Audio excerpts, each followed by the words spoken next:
Turma do primeiro ano. Seguinte, gente, olha só. Aqui, falar com vocês dos tópicos que nós vamos trabalhar na nossa avaliação do segundo bimestre. Então, vocês fiquem atentos. Estes tópicos, eles foram colocados na plataforma. Vocês podem fazer o seguinte, vocês podem se guiar por tudo que eu anotei aí, tá?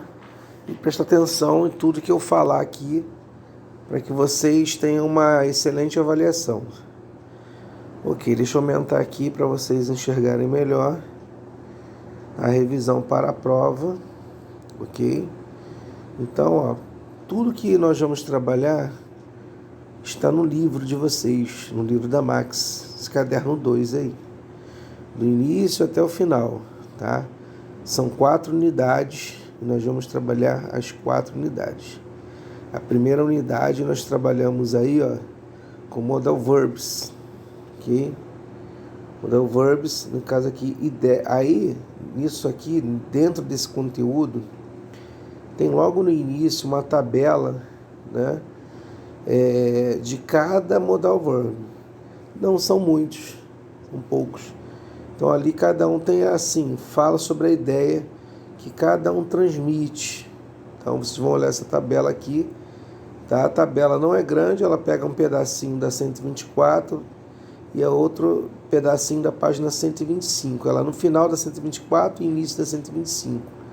Então tem ali os modais, tá? Que transmitem, cada um transmite a sua ideia. Ok? Só dá uma analisada. E se tiver alguma dúvida sobre algum modal, só me perguntar. Ok, prefixos e sufixos. Então, os prefixos e sufixos, independente da língua, né? Por exemplo, nós trabalhamos a língua inglesa e a portuguesa. Então, independente da situação, prefixo ou sufixo, eles são responsáveis por formar novas palavras. Então, por exemplo, existem palavras, não só em português, como em inglês, né? Palavras que podem admitir, que admitem prefixo, só prefixo, outras admitem só sufixo, né? E outras podem admitir os dois, prefixos e sufixos, ao mesmo tempo. Então, o que acontece? Logo no início vem falando sobre os prefixos ali, que, por exemplo, pegam um verbo e transformam no substantivo, né, acrescentando um sufixo ou um prefixo, ou então transforma no adjetivo, né?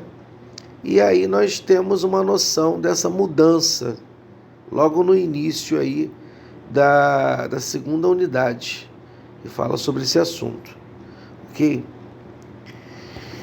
Então, sobre isso aí tem na página 143 uma atividade que mostra algumas palavras que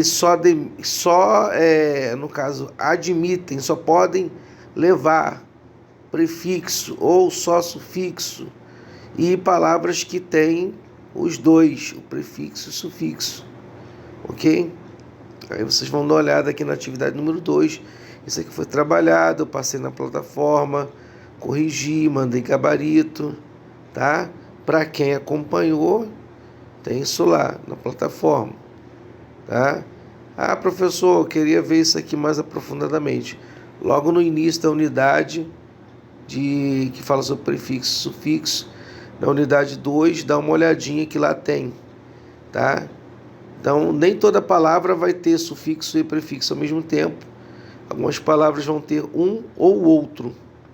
Então, observem lá os exemplos que são apresentados nesta unidade. Não está difícil, está fácil. Present Perfect. Present Perfect é a unidade número 3, na página 144. Então, em cima do Present Perfect, nós vamos ver o que? A estrutura, né? Como é formado o Present Perfect, né? E nós sabemos que o Present Perfect ele vai ser formado a princípio no início da sua estrutura, nós vamos ter o sujeito, né? Vamos ter o verbo to have, pode ser na forma have ou na forma has, e nós teremos um verbo no particípio, tá? Então, em cima disso, trabalha-se muito.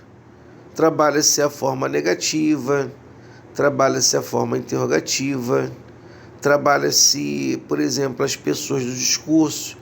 Se uma frase ela está fazendo referência à terceira pessoa, né?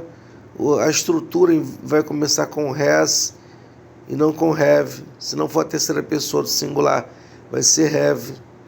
E por aí vai. Se for, por exemplo, se eu for fazer uma pergunta, eu sei que eu tenho que colocar esse have ou has no início da frase, depois vem o sujeito e aí vem o complemento. Aí, no caso, sempre que eu faço uma pergunta com o present perfect, o have ou has vem no início, o sujeito vem depois, e depois do sujeito vem um verbo no particípio e o restante da frase normal, né, com ponto de interrogação no final, quando é pergunta. E quando é negação, tá? Normal a estrutura sujeito, no caso o verbo to have, na forma has ou have, tá? Haven't ou hasn't, e mais o verbo no particípio. Não é difícil, não, é fácil, tá? E aí, dentro dessa unidade que fala sobre o present perfect, que é a unidade 3, nós temos também o seguinte: nós temos o uso dos advérbios just, already, yet, tá? Página 145. Então aí ele vai falar, por exemplo, que o advérbio just, né, ele faz referência a, digamos assim, coisas que acabamos de fazer há pouquíssimos instantes, né? Acabei de almoçar, acabei de acordar, acabei de fazer minhas atividades, coisas que eu acabei de fato há pouquíssimo tempo. Então, usando o just, né? E o already, nesse caso aqui, já não faz referência a coisas que nós acabamos de fazer, mas coisas que nós já fizemos também, tá? Nós já fizemos também. Ok. A diferença entre o uso de already e yet, que podem significar dentro de uma frase já ou ainda, o advérbio já ou o advérbio ainda, tá? Tem um detalhe.